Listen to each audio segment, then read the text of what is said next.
Olá IPCA, hoje é sábado, dia 1º de dezembro de 2012. Estamos juntos há 293 dias lendo a Bíblia e hoje vamos ler o 6º capítulo da carta aos Hebreus. A carta é dirigida a um grupo de cristãos de origem judaica que, depois de terem rompido com as estruturas do judaísmo, porque o judaísmo como um todo se recusou a reconhecer Jesus como Messias, e entrado nas fileiras do cristianismo, sofreu as perseguições próprias dos cristãos naquela época e se sentiu então tentada a recuar, a voltar ao judaísmo. E portanto esse escritor, que nós não conseguimos identificar, escreve a um grupo de irmãos com quem ele tem grande contato e proximidade para dizer: vocês estão largando o que é melhor, o que é perfeito, o que é completo, o Senhor Jesus Cristo, para voltar àquilo que era anterior, incompleto e embora muito bom, que são as ordenanças do Antigo Testamento. Então, o tema desta carta é: Jesus é melhor. Jesus é a revelação completa, superior e perfeita de Deus. No capítulo 1 nós vemos que Jesus é superior aos anjos. No capítulo 2 nós vemos que os anjos entregaram a lei, mas aqueles que recusaram a lei entregue pelos anjos sofreram. Quanto mais aqueles que recusarem a lei entregue por Jesus em pessoa, o próprio Filho de Deus. No capítulo 3 nós vemos que Jesus é superior a Moisés. E no capítulo 4, se aqueles que se opuseram a Moisés não entraram no descanso da terra prometida, sob a liderança de Josué, quanto mais deixarão de entrar no descanso eterno aqueles que se opuserem a Jesus, o nosso sumo sacerdote. No capítulo 5, o tema do sumo sacerdócio foi um pouco desenvolvido, mas quando ele começava a desenvolver esse tema, ele parou um pouco e falou assim, a partir do verso 11: eu tinha muita coisa difícil para explicar para vocês, mas, infelizmente, vocês não progrediram no conhecimento e estão se tornando e se fazendo tardios em ouvir. Tanto a dificuldade de convencer aquelas pessoas que estavam com o seu coração endurecido, quanto a dificuldade de argumentar com aquelas pessoas que não estudaram o suficiente para acompanhar raciocínios mais complexos. E ele diz então que alimento sólido, doutrina profunda é coisa para a gente experimentada na fé. E depois de ter dito isso na parte final do capítulo 5, ele entra aqui no capítulo 6 exatamente se dispondo a fazer isso. É por isso que ele diz nos versos iniciais do capítulo 6: eu vou deixar agora os princípios elementares da doutrina e vou me levar para o que é perfeito. Eu não vou falar de novo da base, daquele fundamento, que você precisa se arrepender das suas obras mortas, precisa colocar a fé em Deus. Eu não vou ensinar de novo sobre batismo, e aqui ele fala de batismos no plural, porque ele quer se referir a todas aquelas cerimônias de purificação, da imposição de mãos, da ressurreição de mortos. Eu não vou falar disso porque isso é a base. Eu quero agora ir para o que é mais profundo. E no verso 3 ele diz: isso eu vou fazer se Deus permitir. Reconhecendo, portanto, que o que vem daqui para frente é doutrina pesada, é feijoada espiritual. E você vai ver comigo aqui que de fato os assuntos tratados a partir deste capítulo 6 são mais densos, são mais profundos, requerem mais explicação, mais esforço da nossa parte para a sua compreensão. Por isso, a partir do verso 4, a gente vai ter agora caminhos mais difíceis de trilhar no sentido de acompanhar o raciocínio do escritor. Mas nada impossível. Vejamos. Ele está sempre exortando ao longo da epístola que quem rejeita Jesus e o que ele traz de melhor sofre grande perigo. Quem rejeitou a lei de Moisés sofreu, porque essa lei foi entregue por anjos. Quem rejeitar a lei daquele que é superior aos anjos vai sofrer ainda mais. Quem se opôs a Moisés não entrou no descanso da terra prometida. Quem se opuser a Jesus Cristo não vai entrar no descanso eterno. E agora então, ele diz assim, a partir do verso 4: irmãos, pessoas que forem iluminadas, que tiverem o conhecimento da verdade de Jesus, e ainda assim estiverem dispostas a largar tudo isso e a rejeitar a verdade de Deus, estarão crucificando para si mesmos novamente o Filho de Deus, e expondo Jesus à vergonha pública, chamada aqui de ignomínia. A terra tem que receber a chuva e produzir bons frutos. Se a terra receber a chuva e produzir espinhos, ela está perto da maldição e o seu fim é ser queimada. Com isso, o escritor não está dizendo que pessoas que já foram salvas, que já foram iluminadas, aqui no sentido de salvas, podem vir a perder a salvação. Note que sempre ele fala eu e vocês, No entanto, quando ele está falando aqui neste versículo 4, ele está falando de uma possibilidade. Aqueles que uma vez foram iluminados. Ele está falando de terceiros, não identificados aqui. Estes versos não ensinam, portanto, a possibilidade da perda da salvação. Esses versos nos ensinam, sim, o perigo da apostasia. Aquela apostasia que caracterizou os hebreus que se opuseram a Moisés e, portanto, não entraram no descanso. Aquela apostasia cujo maior exemplo em todo o Novo Testamento é, sem dúvida alguma, Judas Iscariotes, que esteve presente com Jesus, que participou em missões junto com os demais discípulos, que teve autoridade espiritual, no entanto, no final, traiu o Senhor Jesus e deixou claro que ele nunca foi alguém que de verdade perseverou correta, justa, sensatamente no caminho do Senhor. Primeira carta de João nos fala muito a respeito disso. Quando fala dos anticristos, se eles fossem dos nossos, nunca teriam nos deixado. Mas se nos deixaram é porque na verdade nunca foram dos nossos. Cuidado! Muitas pessoas tentam usar esses versículos para provar a perda da salvação. Você que estudou o Evangelho de João sabe disso. Uma vez salvo, salvo para sempre. As minhas ovelhas ouvem a minha voz. Eu lhes dou a vida eterna. Jamais perecerão eternamente. Graças a Deus, a minha salvação não depende da minha perseverança.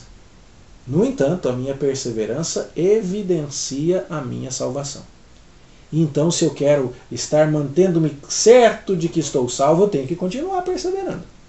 Se eu largar de uma vez, eu só acabei de evidenciar que nunca fui salvo. Trata-se, portanto, de um tema aqui que precisa diferenciar na nossa mente duas coisas. Uma é aquele tipo de abandono que é o abandono que, na opinião deste autor, caracteriza os hebreus. Gente que largou por um pouco os caminhos do Senhor Jesus. Como aconteceu com Pedro, que negou Jesus, mas depois voltou arrependido. E outra coisa completamente diferente é a apostasia, como é o caso de Judas. Essa não tem retorno. Então, ele está dizendo, cuidado. Cuidado porque eu agora estou falando de fundamentos profundos com vocês. Estou tratando com maturidade, conversando com adultos, dando alimento sólido para vocês. Se depois de terem recebido todas essas informações sobre Jesus, vocês o abandonarem, isso é apostasia, isso não tem retorno. Esse é o tipo de pecado que João vai chamar de o pecado para a morte lá nas suas epístolas. Aquele pecado que não tem perdão, que caracteriza exatamente a blasfêmia contra o Espírito Santo. Você recebeu evidências incontestáveis de que Jesus Cristo é o Senhor e deliberadamente recusou essa mensagem. Tanto é claro que na cabeça do autor desta epístola, esse não é o caso daquelas pessoas a quem ele se dirige, que no verso 9 ele diz assim, quanto a vós outros, todavia, ó amados, estamos persuadidos das coisas que são melhores e pertencentes à salvação. Ou seja, na minha opinião, vocês são salvos. Na minha opinião, eu estou dando esse susto em vocês e falando aqui de apostasia porque vocês só estão desviados. Vocês estão mais próximos de Pedro do que de Judas. Vocês estão precisando voltar para o caminho e logo, porque se não voltarem vai ficar caracterizado que vocês não são tanto Pedro assim, vocês estão mais para Judas. Então cuidado. Mas eu estou persuadido de que vocês são mais pessoas que estão abandonando a verdade do que deixando-a completamente. Vocês correm o risco do pecado do desvio, que pode levar à apostasia, mas eu não creio que vocês ainda estejam neste nível. E por quê? Diz o verso 10, Deus não é injusto para ficar esquecido do vosso trabalho, do amor que evidenciaste para com seu nome, porque vocês serviram e ainda servem aos santos. Ou seja, essas pessoas haviam se disposto a ajudar cristãos perseguidos. Nós vamos ver isso um pouco mais à frente lá no capítulo 10. Mas que coisa preciosa isso aqui nos ensina. Que quando estamos analisando a vida de alguém, não com todas as informações jamais, mas somos devedores desse tipo de juízo, porque precisamos examinar a nossa vida, precisamos nos examinar, precisamos ter um bom senso na administração das coisas da igreja, no convívio com os irmãos. Uma das coisas que nós devemos considerar para que uma pessoa possa realmente ser considerada aos nossos olhos humanos e falíveis, é fato, mas a esses olhos, para que ela possa ser considerada salva, é se ela trabalha na casa de Deus, se ela serve aos seus irmãos, se ela persevera. Então o autor aqui diz, olha, eu creio que vocês são pertencentes à salvação porque vocês serviram e ainda servem aos santos. E é por isso, diz o verso 11, que eu desejo que vocês continuem mostrando até o fim a mesma diligência. Mantenham firme a certeza da esperança, para que vocês não se tornem indolentes, diz o verso 12, preguiçosos. mas imitem aqueles que pela fé herdam as promessas. Portanto, o assunto desse capítulo 6 até aqui é: Jesus é superior a muitas coisas, diz o autor nos 5 primeiros capítulos. E eu queria falar um pouco mais disso com vocês. Infelizmente, está complicado porque vocês, além de se fazerem meio difíceis para ouvir, ainda não conseguem muito acompanhar raciocínios complicados. No entanto, eu preciso fazer isso e vou fazê-lo. E Deus me ajude. Então vamos lá. Cuidado. Existe o perigo de que um desvio leve ao desvio definitivo. De que o pecado do esfriamento leve ao pecado da apostasia. Que quem começa como Pedro acabe como Judas. Então tomem todo o cuidado do mundo. Eu tenho a impressão, estou persuadido de que não seja esse o caso de vocês, porque vocês serviram aos santos, ajudaram aos irmãos. E creio que Deus não vai se esquecer disso, e creio que isso evidencia que vocês são crentes genuínos. Mas, então firmem-se, continuem diligentes, perseverem, para que vocês se comportem como aquelas pessoas que vão herdar as promessas. Que promessas? A promessa da terra prometida, a promessa do descanso, a promessa que é segura. E agora, para deixar aquelas pessoas bastante animadas, ele fala da promessa. E diz que Deus jurou quando falou para Abraão, porque ele queria dar muita certeza a Abraão. Então Deus não fez somente uma promessa, mas fez também um juramento. E por que Deus jurou? O sentido de jurar é oferecer maior garantia àquilo que você fala. Infelizmente, o meio evangélico tem uma crença errada, difundida de maneira equivocada, de que crente não jura. Não é verdade. O que é verdade é que crente não jura por qualquer coisa, ele não jura à toa, mas o juramento é um instrumento legítimo para desfazer qualquer dúvida. E este texto de Hebreus é um dos seus fundamentos. Além de que você pode olhar depois com mais calma na Confissão de Fé de Westminster, o capítulo de número 22. Recentemente eu tive o privilégio de trabalhar uma questão de estabelecer a verdade mediante um juramento. Porque não havia provas, não havia jeito de fazer nada, mas as partes envolvidas eram cristãs e graças a Deus uma aceitou o juramento da outra como uma forma de estabelecer a verdade e o assunto foi resolvido. Graças a Deus por isso. Mas como é que se jura? Você deve jurar por alguma autoridade que seja superior a você, e alguma coisa que realmente implique responsabilização. Só que quando Deus foi jurar para Abraão, o que é que ele podia fazer? Existe alguém acima de Deus? E a resposta é não. Então Deus jurou por si mesmo, diz o verso 13, porque ele não tinha ninguém superior por quem jurar. E ele então disse: eu certamente te abençoarei e te multiplicarei. Diz o verso 16 que os homens juram pelo que lhes é superior. E aí o juramento serve de garantia e acaba a contenda. Deus quis que Abraão tivesse total certeza, nenhuma dúvida, de que ele vai abençoar aqueles que perseveram. E então, para deixar claro isso, diz o verso 18, mediante duas coisas imutáveis, que eu creio aqui que sejam a promessa e o juramento, porque é impossível que Deus minta. Então, por causa de uma promessa e de um juramento de um Deus que não pode mentir, eu e você podemos confiar na promessa feita a Abraão e podemos ter forte alento de que, se perseverarmos, nós chegaremos ao descanso prometido. Vamos ter essa promessa, esse juramento, como uma âncora firme da nossa alma, mesmo no meio das tribulações, sabendo que Jesus é o nosso eterno sumo sacerdote, segundo a ordem de Melquisedeque. Esse tema de Melquisedeque já foi tratado um pouco antes, você acompanhou essa discussão. E agora ele vai ser tratado em mais detalhes a partir de amanhã. Esse capítulo 6, portanto, tem 3 questões centrais. 4, talvez. A primeira, vamos parar de ficar só no leitinho espiritual, vamos para a feijoada. Vamos tratar de assuntos difíceis porque esse é o nível de maturidade da fé que um crente precisa desenvolver para perseverar. Cuidado, segunda questão. Cuidado, porque existe o pecado do esfriamento, mas o pecado da apostasia. Quem apostata não tem retorno. Qual será o seu caso?